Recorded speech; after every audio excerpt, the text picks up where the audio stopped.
1 Samuel. Capítulo 17. Os filisteus se reuniram para lutar em Socó, uma cidade de Judá.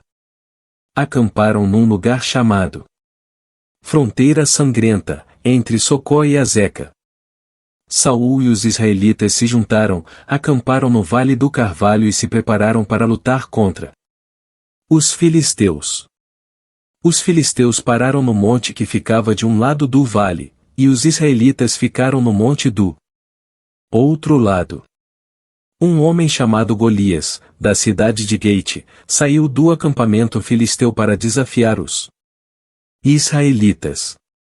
Ele tinha quase 3 metros de altura. E usava um capacete de bronze e uma armadura também de bronze, que pesava uns 60 quilos. As pernas estavam protegidas por caneleiras de bronze, e ele carregava nos ombros um dardo, também de bronze. A lança dele era enorme, muito grossa e pesada, a ponta era de ferro e pesava mais ou menos 7 quilos. Na frente dele ia um soldado carregando o seu escudo. Golias veio, parou e gritou para os israelitas: Por que é que vocês estão aí, em posição de combate? Eu sou filisteu, e vocês são escravos de Saul. Escolham um dos seus homens para lutar comigo. Se ele vencer e me matar, nós seremos escravos de vocês, ou mais, se eu vencer e matá-lo, vocês serão nossos escravos. Eu desafio agora o exército israelita. Mandem alguém para lutar comigo. Quando Saul e os seus soldados ouviram isso, ficaram apavorados. Davi era filho de Jessé, do povoado de Efrata, que ficava perto de Belém de Judá. Jessé tinha 8 filhos. No tempo em que Saul era rei, Jessé já estava bem idoso. Os seus 3 filhos mais velhos tinham ido com Saul para a guerra. O primeiro se chamava Eliabe, o segundo, Abinadab, e o terceiro, Simeia. Davi era o filho mais novo. Enquanto os seus 3 irmãos mais velhos ficavam com Saul.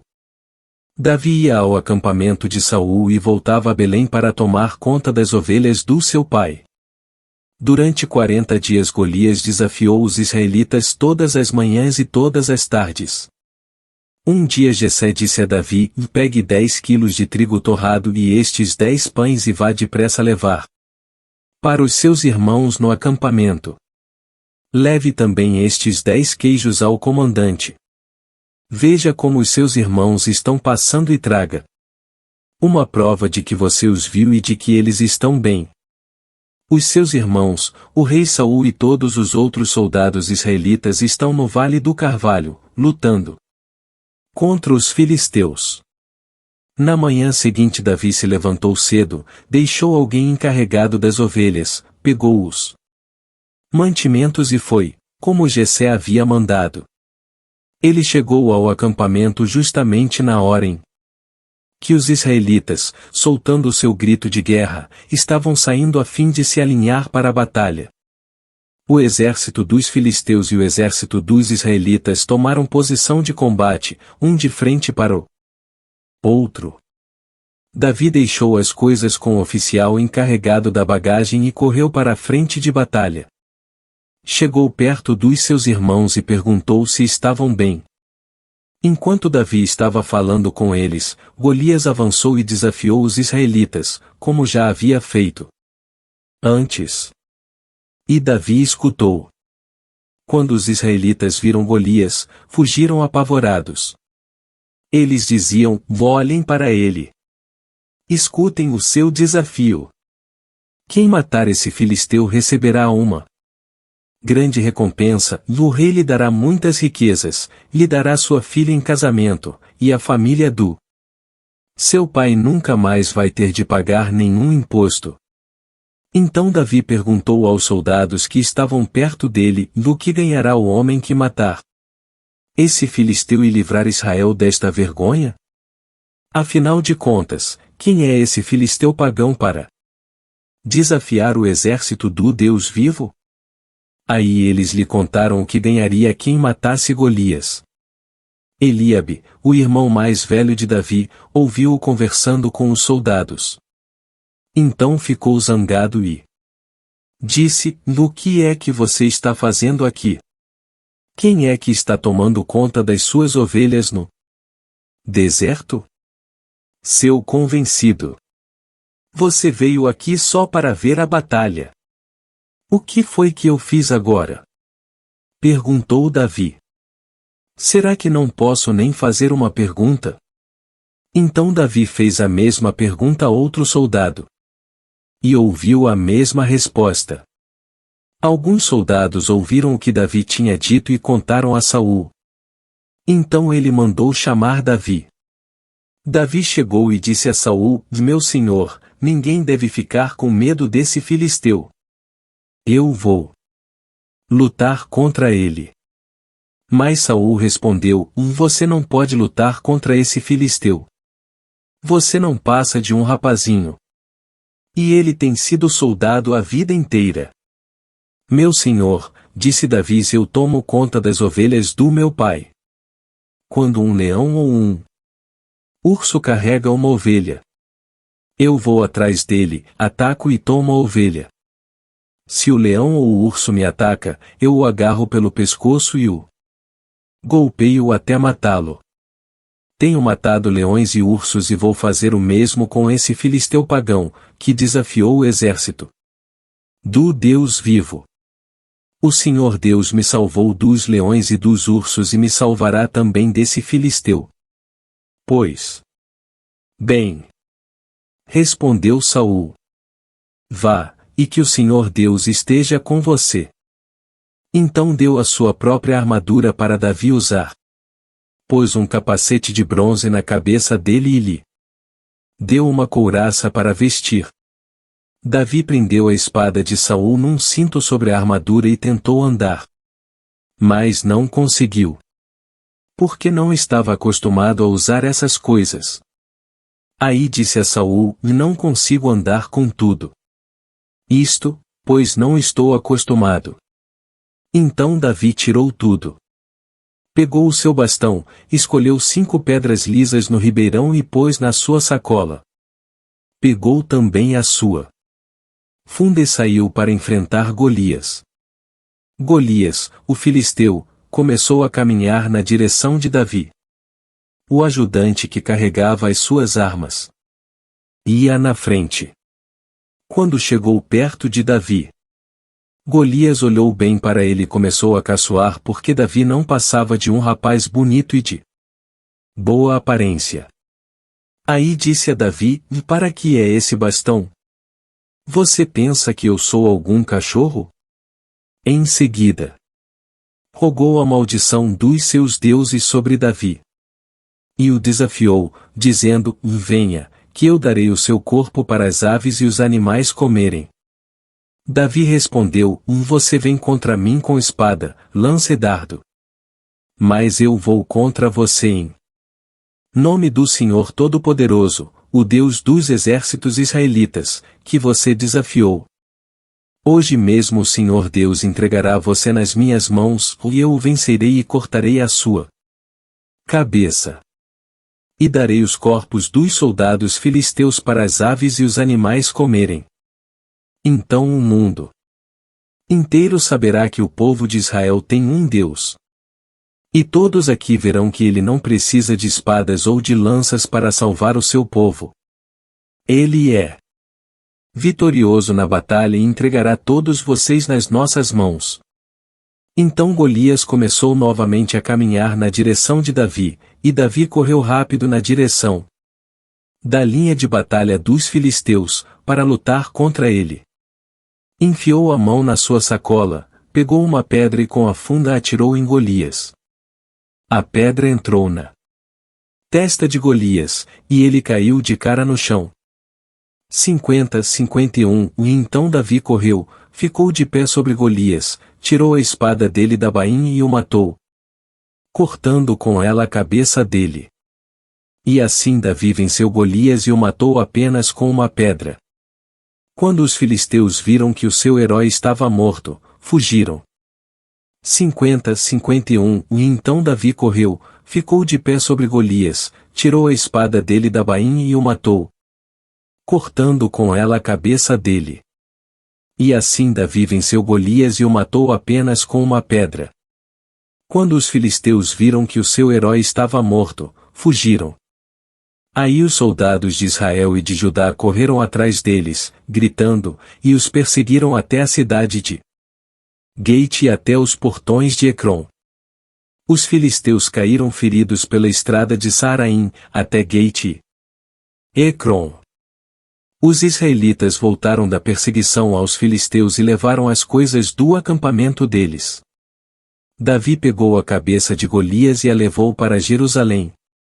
Porém as armas de Golias ele guardou na sua própria barraca. Quando Saul viu Davi saindo para lutar com Golias, perguntou a Abner, o comandante do seu exército: Abner, quem é aquele rapaz? Meu senhor, juro pela sua vida que não sei. Respondeu Abner. Então vá e procure saber. Disse Saul.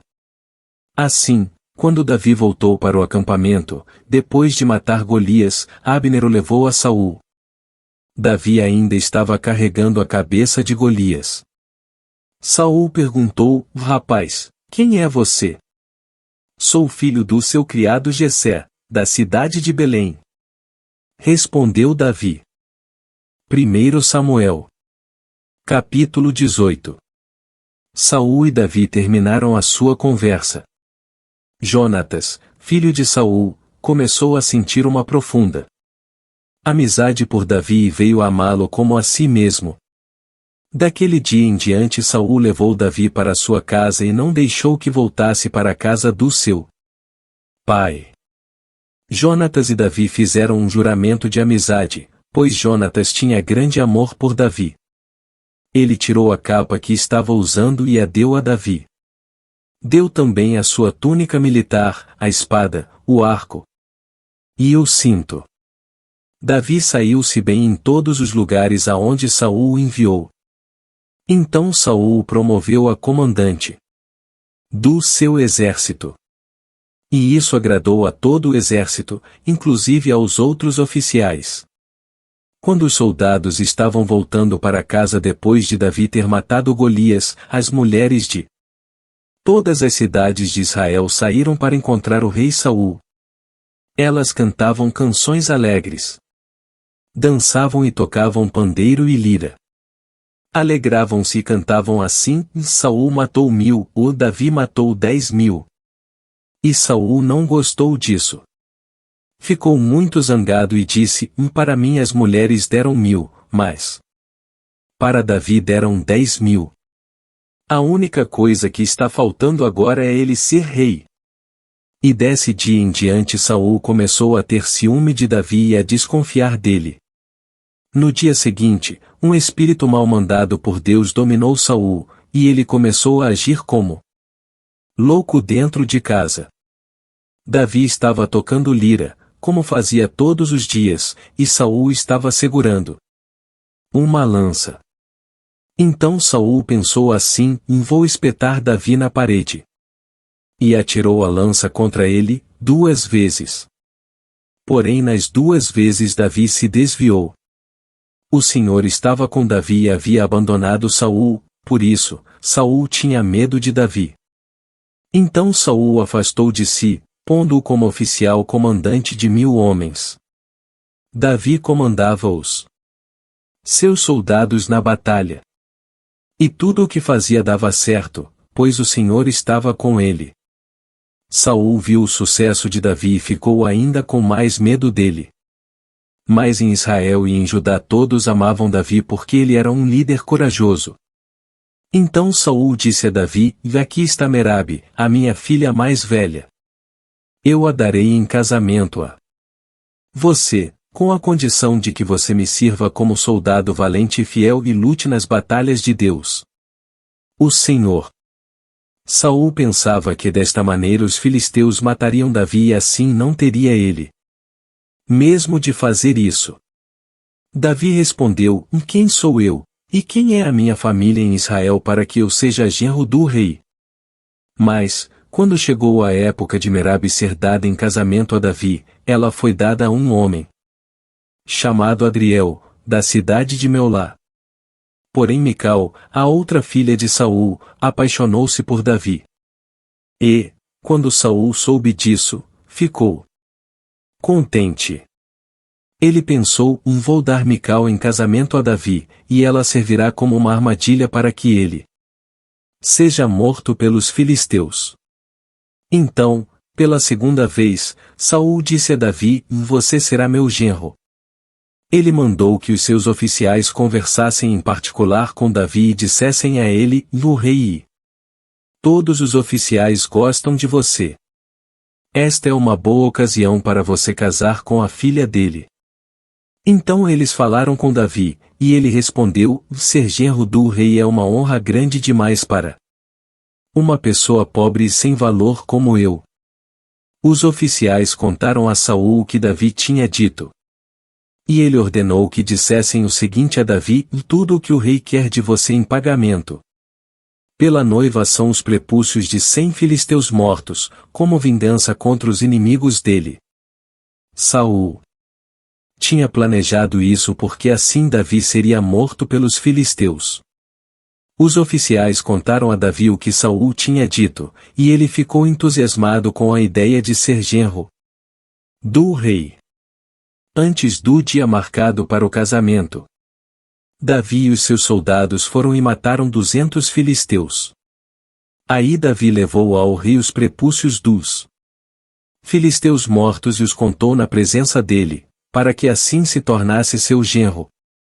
Então Saul deu a sua filha Mical em casamento a Davi. Saul viu e reconheceu que o Senhor estava com Davi e que a sua filha Mical o amava. Por isso, ficou com mais medo ainda de Davi e pelo resto da sua vida foi seu inimigo. Todas as vezes que os exércitos filisteus saíam para lutar, Davi conseguia mais vitórias do que todos os outros oficiais de Saul e assim ficou muito famoso. Isaías Capítulo 17. Esta é a mensagem contra a Síria: e Damasco não será mais uma cidade, ela vai virar um montão de ruínas. As cidades da Síria ficarão abandonadas para sempre, os rebanhos irão até lá para descansar, e ninguém os espantará dali. As fortalezas de Israel serão destruídas, e a Síria deixará de ser um reino. Os sírios que não forem mortos serão como o povo de Israel, e eles viverão na miséria. Sou eu, o Senhor Todo-Poderoso. Quem está falando? Está chegando o dia em que Israel perderá todo o seu poder, e todas as suas riquezas acabarão.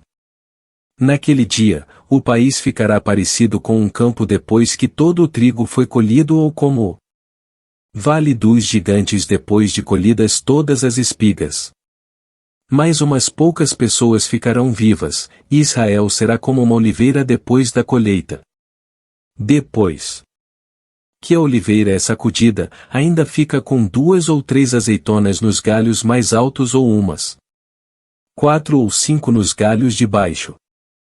Eu, o Senhor, o Deus de Israel, estou falando. Naquele dia, as pessoas olharão para o seu Criador a fim de pedir ajuda, todos se voltarão para o Santo Deus de Israel. Não confiarão mais nos altares que eles construíram, nem nas imagens que eles mesmos fizeram, nem nos postes ídolos, nem nos altares de queimar incenso. Naquele dia, as cidades protegidas por muralhas ficarão desertas como as cidades que os heveus e os amorreus abandonaram quando os israelitas invadiram a sua terra, tudo será arrasado. Povo de Israel, vocês esqueceram o seu Deus, que os salvou, e não lembram mais do seu forte protetor. Vocês plantam jardins sagrados em honra dos deuses pagãos. Mas ainda que as plantas desses jardins brotem e floresçam no mesmo dia em que forem plantadas, ainda assim não haverá colheitas nos campos quando chegar o dia de sofrimento e de dor sem cura. Escutem o barulho de muitas nações que se agitam e se revoltam, parece o rugido do mar, parece o estrondo de ondas violentas. Os povos rugem como o mar, mas Deus os repreenderá, e eles fugirão. Serão como a palha que o vento leva pelos montes ou como o pó que a ventania espalha. Ao pôr do sol, metem medo, mas de manhã já não existem mais. É isso que vai acontecer com os nossos inimigos, que arrasam a nossa terra e levam embora todos os nossos bens. Isaías. Capítulo 18. Como vai sofrer a nação que fica às margens dos rios da Etiópia, a terra onde se ouve o zumbido de insetos. Esse país nos manda os seus mensageiros que descem o rio Nilo em barcos feitos de junco. Mensageiros velozes, voltem para casa. Voltem para o seu povo forte e poderoso, aquela gente alta e de pele lustrosa, um povo de quem o mundo inteiro tem medo e que vive numa região dividida por rios. Escutem, todos os povos do mundo, todos os moradores da terra. Vejam a bandeira que será levantada nas montanhas e ouçam o som da corneta. Pois o Senhor Deus me disse, do meu lar, no céu, olharei calmo e tranquilo como o sol que brilha num dia de verão, como as gotas de orvalho que aparecem no tempo da colheita. Quando as flores da parreira já tiverem caído, e as uvas estiverem amadurecendo, mas antes do tempo da colheita, Deus podará a parreira com o seu facão, cortará os galhos e os jogará fora. Os corpos dos soldados mortos serão abandonados, no verão, serão comidos pelos urubus, e no inverno os animais selvagens os devorarão. Naquele dia, ofertas serão apresentadas ao Senhor Todo-Poderoso por um povo corajoso e forte. Uma gente alta e de pele lustrosa, um povo de quem o mundo inteiro tem medo e que vive numa região dividida por rios. Eles apresentarão as suas ofertas no Monte Sião, no templo onde o Senhor Todo-Poderoso é adorado.